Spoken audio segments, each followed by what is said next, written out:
अर्थी को कंधा देने वाले के साथ क्या होता है? भक्तों, अक्सर आपने देखा होगा कि जब किसी आदमी की मौत होती है तो उसके घर वाले, रिश्तेदार, मोहल्ले वाले सब लोग मिलकर उसकी अर्थी को 4 कंधों पर उठाते हैं। ये सब हम रोज देखते हैं, पर इसके पीछे क्या रहस्य है ये बहुत कम लोग जानते हैं। लोग समझते हैं कि बस रस्म है, परंपरा है, लेकिन असलियत इससे कहीं ज्यादा गहरी और चौंकाने वाली है। आज जो बात आप पढ़ने जा रहे हैं वो शायद आपने पहले कभी नहीं सुनी होगी। ये बात सुनकर आपके रोंगटे खड़े हो जाएंगे और आप सोचने पर मजबूर हो जाओगे कि क्या सच में ऐसा भी होता है। द्वारका नगरी की रात बिल्कुल शांत थी। समुद्र की लहरें धीरे धीरे किनारे से टकरा रही थी। ऊपर चांद की सफेद रोशनी पानी पर ऐसे चमक रही थी जैसे हजारों चांदी के दीपक एक साथ तैर रहे हो। उसी पवित्र माहौल में भगवान श्री कृष्ण कमल की तरह शांत, गंभीर और तेजस्वी बैठे थे। तभी आकाश में अचानक एक हल्की सी ध्वनि गूंजी, जैसे कोई विशाल पंख हवा को चीर रहे हों। कुछ ही क्षण में गरुड़ देव उतर कर आए और प्रभु के चरणों में सिर झुकाकर प्रणाम किया। कुछ देर तक दोनों के बीच अद्भुत मौन छाया रहा। फिर गरुड़ धीरे धीरे बोले, प्रभु, मेरे मन में एक सवाल कई समय से घूम रहा है। यह सवाल मृत्यु, आत्मा और अंतिम यात्रा से जुड़ा हुआ है। आज कृपा करके इस रहस्य को खोल दीजिए। भगवान श्री कृष्ण के चेहरे पर मुस्कान उभर आई। उनकी आंखों में अपार करुणा, दया और ज्ञान की गहराई चमक रही थी। वे बोले, गरुड़, तुम्हारे सवाल हमेशा संसार के कल्याण के लिए होते हैं। पूछो, क्या जानना चाहते हो? गरुड़ ने झुककर विनम्रता से कहा, प्रभु, मैंने कई बार देखा है कि जब किसी मनुष्य की अर्थी उठती है, जब लोग 4 कंधों पर शव को उठाकर शमशान ले जाते हैं, उस समय आत्मा जैसे उन लोगों को देखती है। कभी कभी ऐसा लगता है कि आत्मा हर कंधा देने वाले को किसी अदृश्य तरीके से परख रही हो। मुझे समझ नहीं आता कि ऐसा क्यों होता है। क्या यह सिर्फ परंपरा है या इसके पीछे कोई बड़ा दिव्य रहस्य छिपा है? भगवान श्री कृष्ण ने हल्का सा दीर्घ श्वास लिया, मानो पूरा ब्रह्मांड उनकी सांसों के साथ चल रहा हो। फिर वे बोले, गरुड़, मृत्यु कोई साधारण बात नहीं है। ये वह दरवाजा है जहां से इंसान एक जीवन पूरा करके अगले सफर में प्रवेश करता है।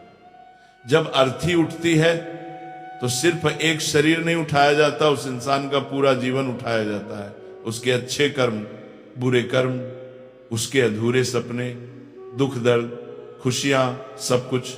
फिर उन्होंने कहा, जब शरीर को घर से बाहर ले जाया जाता है तब आत्मा तुरंत नहीं जाती।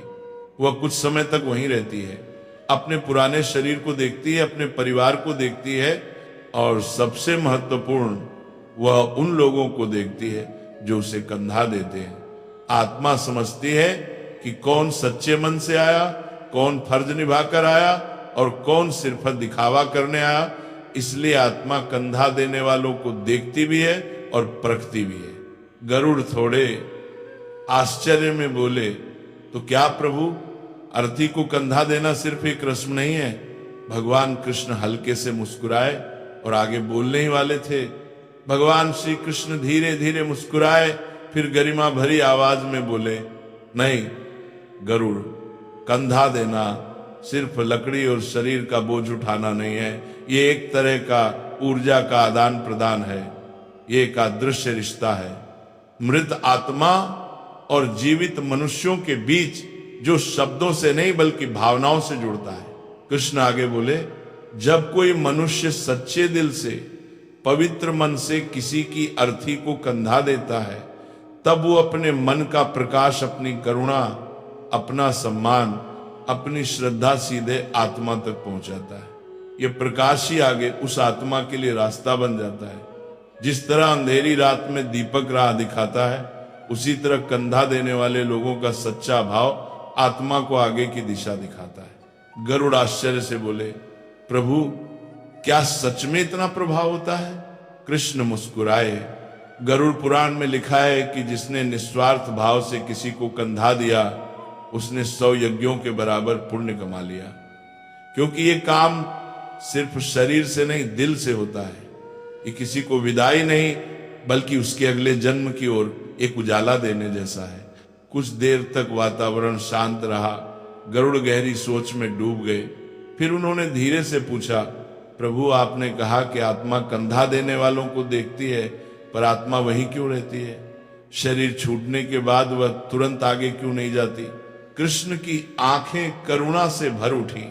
वे बोले, गरुड़, आत्मा अचानक हुए परिवर्तन को तुरंत नहीं समझ पाती। पूरा जीवन जिस शरीर में बिताया उसे छोड़ते ही वो भ्रम में चली जाती है। उसे समझ नहीं आता कि वो मृत्यु के द्वार पार कर चुकी है। उसे राह चाहिए, दिशा चाहिए, और वही दिशा अर्थी देती है। इसलिए 4 कंधे केवल शरीर नहीं उठाते, आत्मा के लिए 4 दीपक जलाते हैं। गरुड़ की आंखें फैल गई, उन्हें दिव्य ज्ञान चमत्कार जैसा लगा।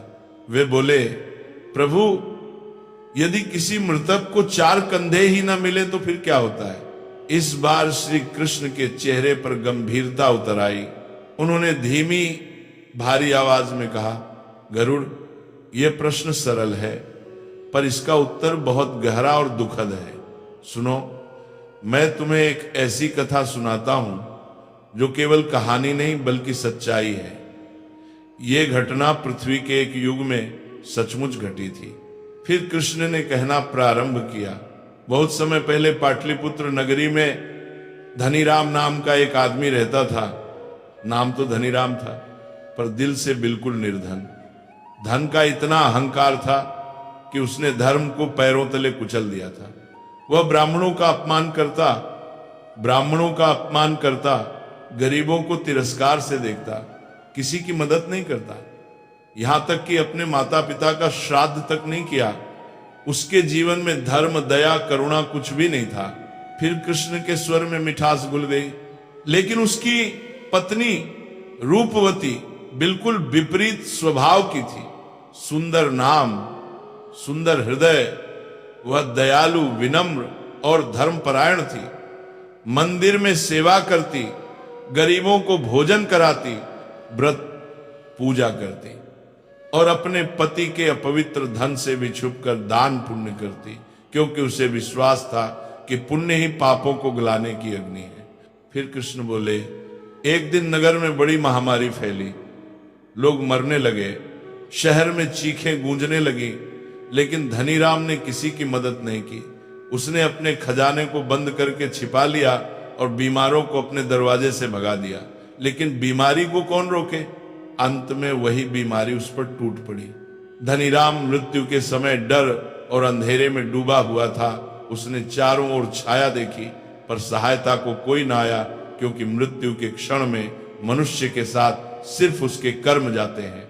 गरुड़ ने गहरी सांस ली, प्रभु उसके मरने पर क्या हुआ? कृष्ण ने उत्तर दिया। तभी असली रहस्य शुरू हुआ। जब धनीराम मरा तो नगर के लोगों ने उसकी अर्थी को कंधा देने से मना कर दिया। लोगों ने कहा, यह वही आदमी है जिसने कभी किसी का अंतिम संस्कार नहीं कराया, कभी किसी को सम्मान नहीं दिया, कभी किसी भूखे की मदद नहीं की। आज इसकी आत्मा को कौन मार्ग देगा? रूपवती रोई, विनती की, हाथ जोड़े, पर शहर वालों का दिल नहीं पिघला। अंत में बहुत कोशिशों के बाद सिर्फ 3 कंधे मिले और यहीं से वह भयावह घटना शुरू हुई जो किसी ने पहले कभी नहीं देखी थी। चौथा कंधा देने वाला कोई नहीं मिला। अर्थी बीच रास्ते अटक गई। हवा जैसे अचानक भारी हो गई, पेड़ कांपने लगे और वातावरण में एक अजीब सी घुटन फैल गई। रूपवती हताश होकर खड़ी थी, उसकी आंखों से आंसू बह रहे थे और तभी उसने देखा उसके पति धनीराम की आत्मा अर्थी के पास ही बुरी तरह व्याकुल होकर चक्कर काट रही थी। आत्मा काले धुएं से घिरी थी, जैसे किसी अदृश्य बेड़ियों में जकड़ी हो। रूपवती का दिल दहल गया। उसे लगा जैसे आत्मा कुछ कह रही हो, जैसे वो मदद की पुकार लगा रही हो, लेकिन आवाज सिर्फ हवा में कंपन बनकर गुम हो रही थी। गरुड़ घबरा गए और बोले, प्रभु क्या ऐसा सच में होता है? क्या आत्मा शरीर छोड़ने के बाद भी अर्थी के पास रहती है? कृष्ण ने शांत स्वर में कहा, हाँ गरुड़, जब तक अर्थी पूरी विधि से आगे नहीं बढ़ती, आत्मा भी आगे नहीं बढ़ती। आत्मा भ्रम में होती है, उसे समझ ही नहीं आता कि वह देह से मुक्त हो चुकी है। वह दिशा का इंतजार करती है, जैसे बच्चा अंधेरे में किसी का हाथ ढूंढता है। फिर कृष्ण ने गंभीर स्वर में कहा, गरुड़ पुराण में स्पष्ट लिखा है, यदि मृतक को चौथा कंधा न मिले तो आत्मा न स्वर्ग पहुंचती है, न यमलोक और न ही पुनर्जन्म को प्राप्त होती है। वह अधर में अटक जाती है, यानी आत्मा आगे भी नहीं जा सकती और लौट भी नहीं पाती। यही वजह है कि ऐसी आत्मा समय के साथ प्रेत बन जाती है, बेचैन, असहाय और दिशा विहीन। ये सुनकर गरुड़ का हृदय कांप उठा। वे बोले, प्रभु फिर उस समय क्या हुआ? कृष्ण ने कहना शुरू किया, रूपवती पूरे नगर में दौड़ दौड़ कर विनती करने लगी। वह हर दरवाजे पर जाकर हाथ जोड़कर कहती, मेरा अपराधी पति है, परंतु उसकी आत्मा को मत सजा दो। लेकिन नगर के लोग सुनने को तैयार नहीं थे। सब कहते, धर्म त्यागने वाले को धर्म क्यों साथ दे। अंत में एक अनजान युवा साधु आगे आया। उसके चेहरे पर तेज था, आंखों में दया थी। वह बोला, मेरा धर्म दया है, मैं चौथा कंधा दूंगा, क्योंकि किसी आत्मा को भटकने देना सबसे बड़ा पाप है। साधु ने जैसे ही अर्थी को छुआ, हवा शांत हो गई, धुआं हटने लगा और अचानक सूर्य की किरणें अर्थी पर पड़ी। रूपवती ने कांपती आंखों से देखा, उसके पति की आत्मा धीरे धीरे ऊपर उठ रही थी, जैसे किसी भारी बोझ से मुक्त हो रही हो। गरुड़ ने पूछा, प्रभु क्या चौथा कंधा देने वाला व्यक्ति मृतक के पापों में फंस जाता है?